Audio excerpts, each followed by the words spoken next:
वकील बहू। जनक पेशे से एक बहुत अच्छी वकील थी, लेकिन कहते हैं ना, बहू कितनी भी बड़ी तोप क्यों ना हो, सास के सामने तो भीगी बिल्ली ही होती है। अरे जनक, क्या बात है। आज रोटी नहीं मिली अभी तक। ये तेरा कोर्ट नहीं है जो आज फैसला ना हुआ तो कल की तारीख मिल जाए। रोटी तो रोज वक्त में चाहिए। हाँ। माँ जी, रोटी तो कब की बन गई। मैंने आपको कहा तो खाना खाने के लिए, आपने शायद सुना नहीं होगा। ओहो हो, जज नहीं हूं मैं तेरे कोर्ट की, सास हूं सास। कोई दलील फालतू की मत देना यहाँ। बहुत जानती हूं मैं इन वकीलों को। अपनी बात ऊपर रखने के लिए झूठ बोलने में जरा भी नहीं सोचते। तभी वहां जनक के ससुर आ जाते हैं। अरे भाग्यवान, क्यों बेचारे के काम को कोसती रहती है हमेशा। मैं भी तो था वहां जब ये आई थी तुझे रोटी खाने को बुलाने के लिए। सास को तो अब गुस्सा आ जाता है कि कैसे किसी ने बहू की साइड ले ली। अरे वाह जी वाह। वो तो मैं जानती थी कि कोई ना कोई गवाह तो ये पेश कर ही देगी। पर मैं तो अब सीधा खाना खाकर सोने जाऊंगी। मुझे आदत नहीं है किसी से बहसा बहसी करने की। पता नहीं कैसे ये वकील इतना दिमाग लगाकर खुद तो झूठ बोलते ही हैं, साथ में झूठे गवाह भी ले आते हैं। जनक को सास के ताने सुनने की अब आदत सी पड़ जाती है। एक दिन जनक वकील की ड्रेस पर काला कोट पहनकर कोर्ट के लिए निकल ही रही होती है कि अरे कहाँ चली काला कौवा बनकर। टोक दिया ना। अब कोर्ट तो वकील वाली ड्रेस पहनकर ही जाऊंगी ना। वाह भाई वाह, दामिनी तो मैंने भी देखी है। सन्नी पाजी ने ऐसा ही कोट पहना था और कहा था कि तारीख पर तारीख, तारीख पर तारीख। मतलब कि कोई बात करनी है तो बोलिए, वरना वक्त नहीं है मेरे पास खराब करने के लिए। अरे पता नहीं तुझ में क्या देखा मेरे बेटे ने। सारा दिन वकीलों वाली बहस करती है, भोली भाली सास के साथ। अच्छा सुन, जो इतनी बहस मेरे आगे करती है ना, जरा अपने बॉस से कर ले, जो 1 साल भी ना हुए तेरी शादी को और काले कपड़े पहना दिए। अंदर जा और लाल कोट पहन कर आ। पता तो चले कि नई नवेली शादी हुई है। अरे माँ जी, कोर्ट में मेरा बॉस क्या करेगा? ये तो पूरे देश की ड्रेस है वकीलों के लिए। लेकिन सास तो ठहरी सास। अच्छा, तो कोई जरूरत नहीं है 2-4 साल कोर्ट जाने की।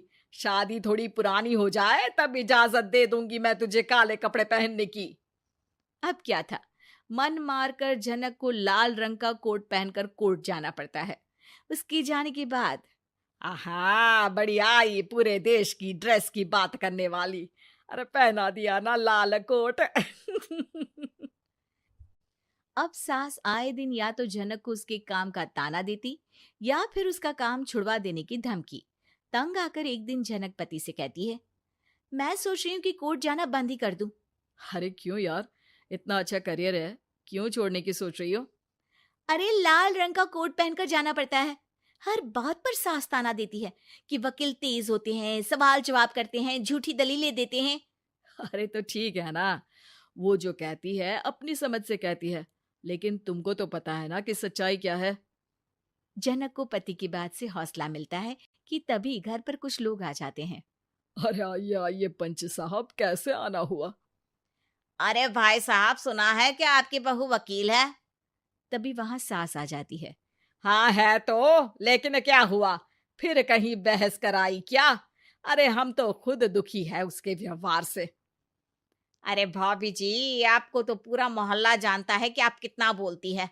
फिर हम यहाँ बहू रानी की कोई शिकायत नहीं, बल्कि अपनी परेशानी लेकर आए हैं।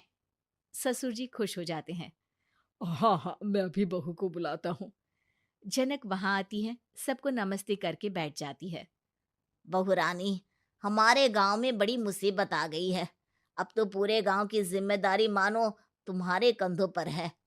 अरे ना ना, इससे तो घर की जिम्मेदारी पूरी नहीं होती। ये गांव की जिम्मेदारी क्या लेगी? भाभी जी, आप चुप हो जाओ।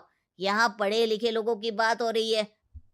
आप जाओ, जरा रसोई से सबके लिए चाय लेकर आओ। मैं कॉफी लूंगी। हाँ हाँ, वकील साहिबा के लिए कॉफी।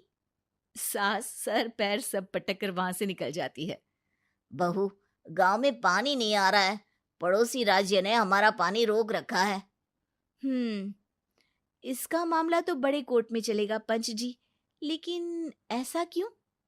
वो राज्य हम लोगों से पानी के पैसे मांग रहा है। अब आधे गांव में पानी की सप्लाई खत्म हो गई है बहुरानी। अच्छा पंच साहब, बात गांव की है तो मैं जरूर केस लड़ूंगी। यहाँ एक बार फिर सास की एंट्री हो जाती है।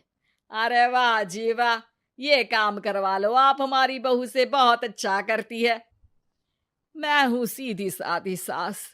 इस लड़की ने कैसे लड़ लड़ कर मुझे साइड कर रखा है, ये तो अब आपको पता चल ही जाएगा।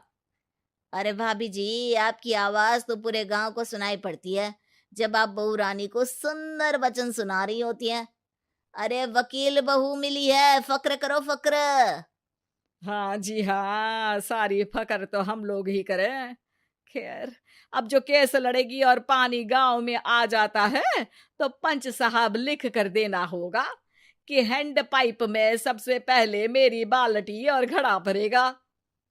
अरे फिर तो हम बहू रानी के नाम पर घर पर ही सप्लाई दे देंगे, लेकिन ये इतना आसान नहीं है। बहू, गांव के पास अभी वकील करने की भी पैसे नहीं है तो। अरे पंच साहब, ये मेरे गांव का मामला है, मैं आपसे एक भी पैसा नहीं लूंगी। सास को बहू की बात पर गुस्सा आ जाता है, लेकिन सबके जाने के बाद झनक मन लगाकर गांव की परेशानियों को दूर करने में लग जाती है। और वो दिन भी आता है कि झनक केस जीत जाती है। अरे आज तो प्लम्बर आकर घर तक पाइप लगा गया है। खुश हो जाओ, मेरे कारण तुम लोगों को घर के अंदर ही पानी मिल जाएगा।